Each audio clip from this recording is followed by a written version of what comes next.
Hi అండి. ఈరోజు మనం తిరుమలలో బ్రహ్మోత్సవాల గురించి తెలుసుకుందాం. శ్రీవారి దయ వల్ల నేను మా అబ్బాయి 2023లో శ్రీవారి బ్రహ్మోత్సవాలు చూశాం. తిరుమలేశుని ఆలయంలో నిత్య కళ్యాణం పచ్చతోరణమే. బ్రహ్మోత్సవాలకు ఎంతో విశిష్టత ఉంది.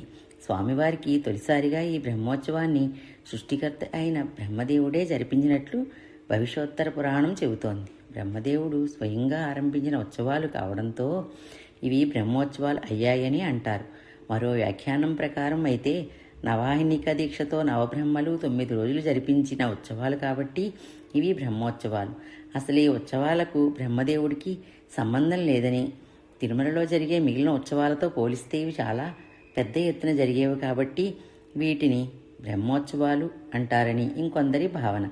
ఈ ఉత్సవాలన్నీ పరబ్రహ్మస్వరూపుడైన శ్రీవారికి చేసే ఉత్సవాలు కాబట్టి వీటిని బ్రహ్మోత్సవాలు అంటున్నారని మరికొందరి భావన. శ్రీవారి బ్రహ్మోత్సవాలు మొత్తం 9 రోజులు కన్నుల పండుగగా జరుగుతాయి.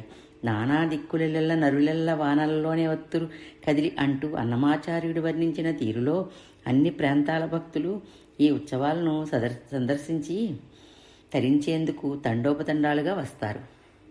స్వామివారికి జరిగే బ్రహ్మోత్సవాలను కనులారా తిలకించి భక్తి పారవస్యంతో పునీతులు అవుతారు. వీలైతే మీ అభిప్రాయాన్ని కామెంట్ రూపంలో తెలియచేయండి.